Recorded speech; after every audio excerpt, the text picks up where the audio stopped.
Welcome to the Charles M. Schulz Museum and Research Center. I'm Jean Schulz.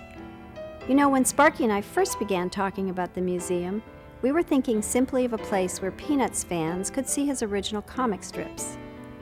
But after Sparky died, I felt it was also important to make it a place of tribute to this wonderful man who brought us all so much joy. Before you begin your visit, there are a few things I'd like to tell you that I think will make the experience more lasting. First, you should know that this museum could have been located anywhere. The legacy of the cartoon strip and its characters is international. But we picked this particular spot because for the last 30 years, Sparky's life was centered here, around the studio, his ice arena, and this neighborhood. So when you come here, you are, in a real sense, entering into Sparky's world. It was in this studio, just a few minutes walk from here, that he drew the Peanuts comic strip day after day, dipping his pen into a bottle of India ink and bringing forth from his mind a setting, a cast of characters, a story, and at the end some little twist that caught you up short and made you think, oh yeah. Sparky said his job was fundamentally drawing funny pictures, but we all know it was so much more than that. Sparky's working days used to start in the Ice Arena coffee shop, called the Warm Puppy, just across the street. At his table, he'd have his bacon and eggs and look over the newspaper. But after heart surgery in 1981, breakfast became an English muffin with grape jelly, and only grape jelly.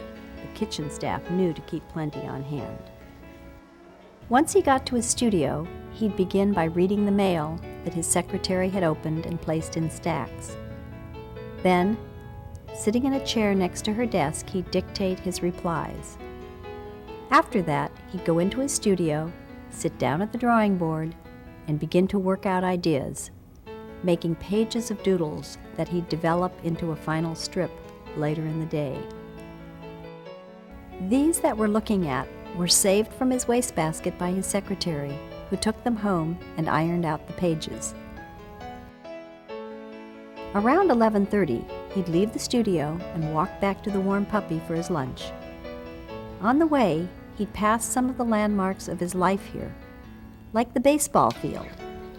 He built it so that the neighborhood kids would have a place to play, not to mention pickup games we'd have with the young staff at the ice arena. Then he'd pass the indoor tennis court we built in 1978.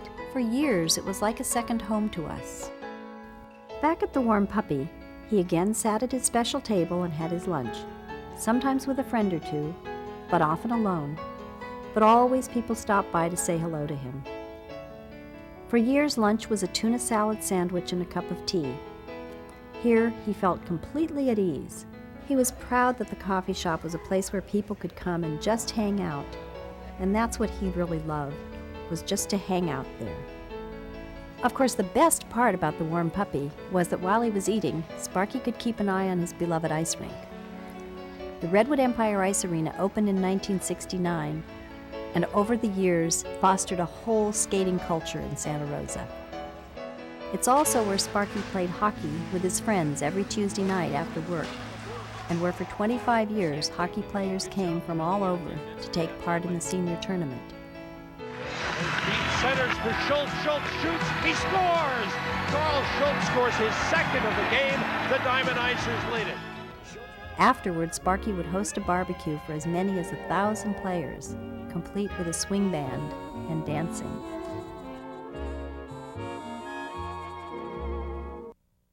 Sometime in July, he'd start making plans for the annual Christmas Ice Show, an extravaganza of costumes and staging that brought champion skaters to Santa Rosa from all over the world. Sparky said that watching these skaters rehearse was his idea of happiness. At some point during their time here, he'd ask these skaters to write their names in wet concrete in front of the building, so you can see how much a part of Sparky's life centered around this ice arena.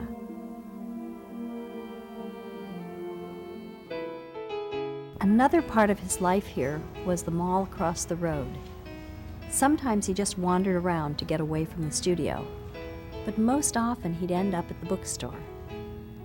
Sparky had a great curiosity about a wide range of subjects from profound to mundane, and made up what he lacked in formal education by being an avid reader. So because this area was the setting for Sparky's life, we looked for an architect who would understand that the museum must, in structure and exhibition space, reflect a sense of this unique place and this singular man. We found him in the person of David Robinson. The challenge here was to express in a structure that very special quality that the work of Sparky presented to the world. And our approach to doing that from the very beginning was to challenge each of our design decisions against a singular proposition. What would Sparky think? The result of our work, I think, is a building that has a variety of different spaces, from very small for the display of his own original drawings to reasonably large to house large commissions that were done specifically for the museum. In addition, the building includes natural materials like slate, like cherry and oak, which reflects Sparky's Minnesota background. But more important than anything else, I think, we've tried to achieve a informal, comfortable, almost home-like quality in the museum, which we think is best designed to house Sparky's spirit. Once we began construction on this wonderful building, we looked for a museum director who could tackle the job of how best to present Sparky's work within its walls. We were delighted when Ruth Gardner Begell came on board. When I became the director, I knew that one of my most exciting and challenging tasks would be to provide an environment to share Sparky's original work with the visitors. Most people only know his work through the cartoon strips in the newspapers and in the books. They're very small scale, and you really miss that really free, confident line that you see in his originals in the larger format.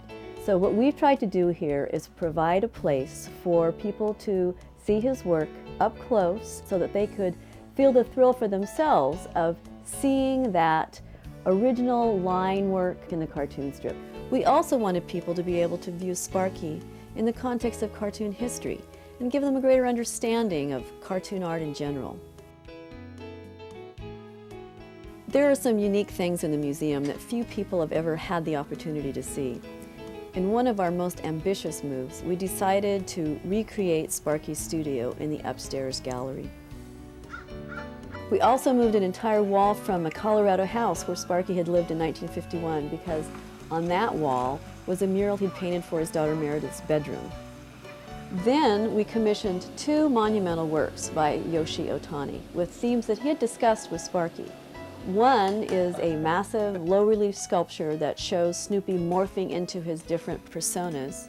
The other is a giant tile mural, and it shows poor Charlie Brown's futile attempt to once again try to kick the football held by Lucy. It's made up of more than 3,500 ceramic tiles, each with a different strip image. So there's a lot to see while you're here. All of us who are part of this museum hope that you go away today with a deeper knowledge and appreciation of that special genius that was Charles M. Schulz.